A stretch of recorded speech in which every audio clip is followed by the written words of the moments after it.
नमस्कार जय जगन्नाथ माणबसा गुरुवार क्रिएटिव वीडियो को आपन को स्वागत। धान कटा ही आसिक सब गुंथा रेडी है सब सजबाज हो सब केंडा गुड़ा को सब बाछिकी माँ सजेगी रखले माण अनुसार कटा है कटा है गोटी को नहीं गुंथा आरंभ हो। प्रथम माँ दी प्रकार माण जानते। प्रथम माणटी है जोड़ा आमर चंद्रिका हिसाब से हुए ताकू माँ गुंथार व्यस्त मन देकी से गुंथार पूरा धीर स्थिर भाव में गुंथा को होता है। आ गुंथार गोटे भी जब एपट सेपट हो गले गुंथाटा संपूर्ण रूप से खराब हो जाता है। से गुंथार टिके भी अवहेला न करी माँ पूरा व्यस्त अच्छा गोटे पर गोटे गुंथार से व्यस्त अच्छा सुंदर भाव से गुंथुंट आ से गुंथियारे माने निपुण अच्छा से एका बसारे गोटे गुंथिकी सारे आ टाइट बांधिकी सजेगी पुणी रेडी कर सारे आ बहुत खुशी देखिकी जेहेतु गुंथा होता है टाणी हो जाए टिकेटा जस्ट टाणिया को होता है। माँ टाणिकी सजेले सजेकी केते सारा से गोटे रखिले पुणी द्वितीय से जानते जोटा को होता है आमर चंद्रिका पर आउ गोटे प्रकार माण होता है जोटा कि माँ एवं गुंथिया को जीवे एत सारा से गुंथिकी रेडी कर सारे माँ यहाँ स्टार्ट कले गोटे पर गोटे गुंथिबा स्टार्ट कले बहुत शीघ्र गुंथि देवे। देखु देखु आखि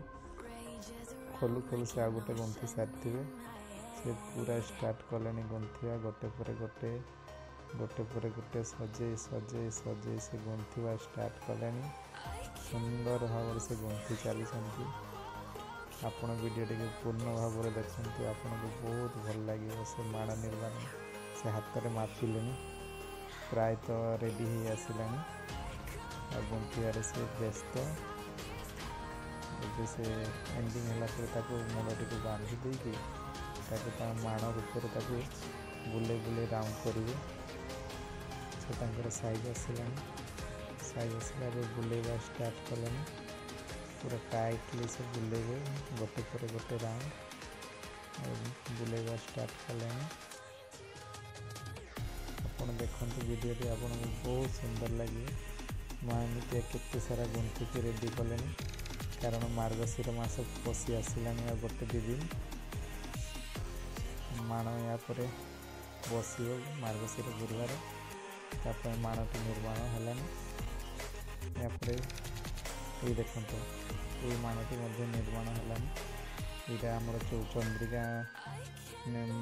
माणटी भी निर्माण हो सारे केते सारा माँ रेडी कर सारे मार्गशीर गुरुवार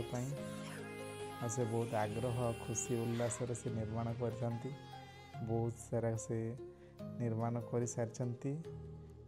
मार्गशीर गुरुवार या पर किसी धान भी दरकार हो तो धान पाई माँ पूरा कष्ट करी से चलई धान गड़े से ताको धान बाहर कर लगी एमती करी से बहुत सारा धान करले आ गुरुवार मार्गशीर गुरुवार पर सब धान रेडी आपण को बहुत बहुत वीडियो सुंदर लगी वीडियो संपूर्ण रूप देखि बहुत बहुत धन्यवाद। जय जगन्नाथ।